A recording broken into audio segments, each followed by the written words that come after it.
I never thought I'd be in a position where I would carry a child that wasn't mine and end up being the only person that child had in this world. But life has a way of writing stories you could never imagine yourself. When I agreed to be a surrogate, I did it because I wanted to help a couple who had been trying for years. Daniel and Melissa seemed perfect, always smiling, always thanking me, always talking about the nursery they were decorating. They came to every appointment together in the beginning. Honestly, I thought I was giving them their happy ending. But around the 5th month, something changed. First, the messages came less often. They cared less. Then they stopped coming together. Then one day, Melissa showed up to an appointment alone, looking like she'd cried the whole night. I didn't want to pry, but I could feel the tension. Later, I found out the truth. They were getting divorced. And suddenly, the baby I was carrying for them, this innocent child who kicked every morning at the same time, became the last thing they wanted to deal with.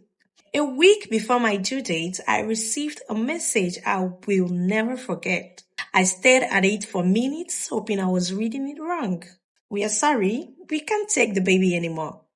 With the divorce and court issues, we are not prepared to be parents. I felt my chest tighten. I felt anger, I felt confusion, I felt heartbreak all at once. I was carrying their dream and now they didn't want her. When the baby girl arrived, she wasn't crying. She just opened her eyes and looked straight at me, like she already knew my heartbeat. Normally, a surrogate hands the baby to the parents immediately, but there were no parents standing there. I held her longer than I was supposed to. I told myself it was only because no one had to come for her. But deep down, I knew it was more than that. Hours passed, no calls, no messages, no sign of Daniel and Melissa. The hospital staff finally admitted that the parents were not coming at all. The social worker told me that the baby would need to be placed in a temporary foster care. And something inside me broke. And I knew everything changed. When they handed me the papers to release the baby, my hands shook like I was surprised. I looked down at her tiny face, so calm, so trusting, so peaceful.